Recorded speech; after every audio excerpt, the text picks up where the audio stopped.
Hello everyone, কেমন আছো তোমরা সবাই? আশা করছি সবাই ভালো আছো। নতুন একটা ব্লগে তোমাদের সবাইকে অনেক অনেক আজকের ব্লগটা কিন্তু শুরু করলাম একদম রান্নাঘর পরিষ্কার করার পরে কিন্তু সবার প্রথমে কাজ হলো আমার পেখমের জলটা, মানে যেই জলটা ওকে খাওয়ানো হয়। সব সময় কিন্তু পেখমের জন্য এই ছোট্ট হাঁড়িটার মধ্যে জলটা ফুটানো হয়। আর পেখমের যা যা বাসনে রান্না বান্না করা হয় সবকিছুই কিন্তু আলাদা করে জলটা ফুটাতে কিন্তু অনেকক্ষণই টাইম লেগে যায়। আর দেখো ফুটানো কিন্তু আমার হয়ে গেছে। দেখেছো কতটা আয়রন বসে গেছে। এবার আমি জলটাকে ভালো করে ছেঁকে নিয়েছি। আর এই দেখো কতটা আয়রন পড়ে রয়েছে নিচে, এটাকে কিন্তু আমি ফেলে দেবো। কালো কালার, সবুজ কালার, এই কালারটা ছোট হবে, এটা হবে বড়।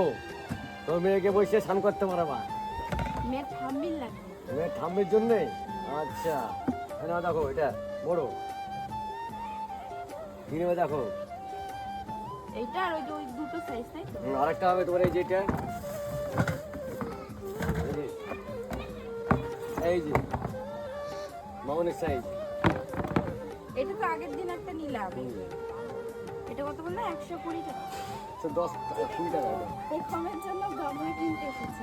এই গামলাটা রেখেছি। ওর কিন্তু অলরেডি অনেকগুলো গামলা রয়েছে, তাও মানে গামলার তো এখন ভীষণই দরকার, মানে জামা কাপড় রাখার জন্য প্রয়োজন, তাই জন্য কিন্তু এই গামলাটা নিয়েছি।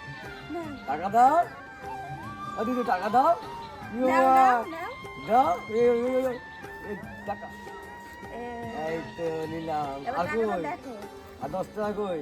এই টাকা দিচ্ছ আমারে। এই 2 নম্বরে টাকা ব্যবসা করে আমি। বলো কেমন লেগেছে? এই টাকাটা দিলাম আমারে। বলো কেমন লেগেছে? বলো তোমার সাথে একটু ইয়ার্কি মারলাম। তাই আমার সাথে দিতে পারি? তুমি আমাকে কে মারবে গো? তুমি তো সব ইয়ার্কি মারবে। এখন করব।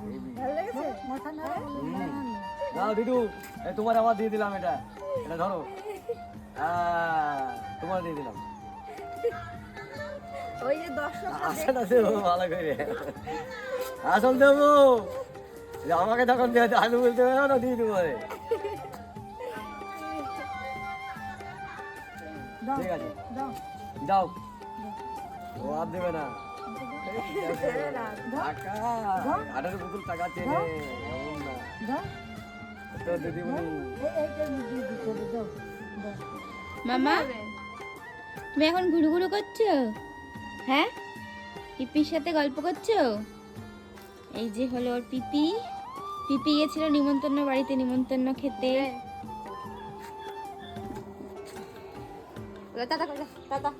টাটা মামা। টাটা। তুমি এখন কোথায় যাবে? মামা টাটা বলো তো মামা। এই যে এইদিকে মামা টাটা বলো তো। Tata tata. ক্যামেরা অন করলে আর বলতে চায় না, এমনি সময় সারাদিন শুধু বলে। সারাদিন তুমি কি বলো? টাটা টাটা, দাদা দাদা, বাবা বাবা বলো না? এখন একটু বলো।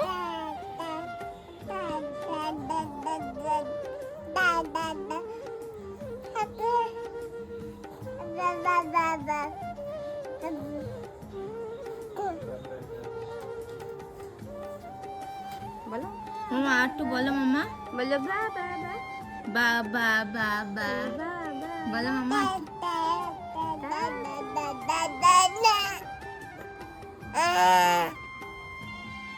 মামা একটু বলো। দাদা দাদা দাদা বলো। বলো মামা। আর বলবা না? বলবা না? বলো দাদা দাদা। মাথা গরম হয়ে যাচ্ছে।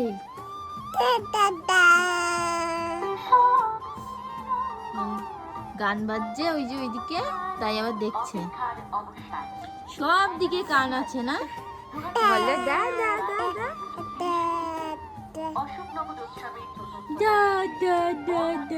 বলো বলো মামা। ওইদিকে দেখছে। বলো দাদা দাদা। দেখেছো ফাইনালি বলেছে ক্যামেরার সামনে। দাদা বাবা সব বলতে পারে, মাঝে মাঝে শুধু একটু দুষ্টুমি করে, বলে না। যখনই বলার দরকার তখন আর বলে না। যখন ক্যামেরাটা অফ হয়ে যায় তখন ওর বলাটা স্টার্ট হয়। খিদে পায় যখন আমার কাছে আসতে ইচ্ছে করে তখন বলে মামা মামা মামা। তখন মাম্মাকে অনেক ভালোবাসে। হ্যাঁ। আর এখন কিছু বেরোচ্ছে না মুখে আর। হ্যাঁ।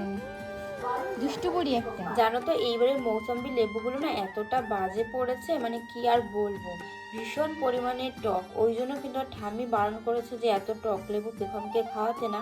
এবার ফেলে দেওয়া তো সম্ভব না, কারণ অনেক দাম নিয়েছিল লেবুগুলো।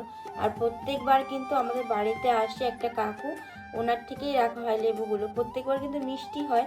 আর এখন যেহেতু অফ সিজন, লেবু তো সেরকম একটা পাওয়া যায় না, এই মৌসম্বি লেবু। এখন তো কমলা লেবুর সিজন, তো ওই জন্য নাকি এরকম এখন মানে টক হয়, সেটা বাবা বলেছে। তো লেবুটা দেখো এখন আমি মানে ওর যেটার মধ্যে রসটা করা হয় লেবুর রসটা, তো সেটার মধ্যে করেই খাবো, কারণ এতটা টক তো পিস পিস করে খেতে গেলে কিন্তু মানে প্রচণ্ড পরিমাণে টক লাগবে। সেই জন্য ভাবছি জুস করে একবারে খেয়ে নেবো, তাহলে কিন্তু টকটা লাগবে না।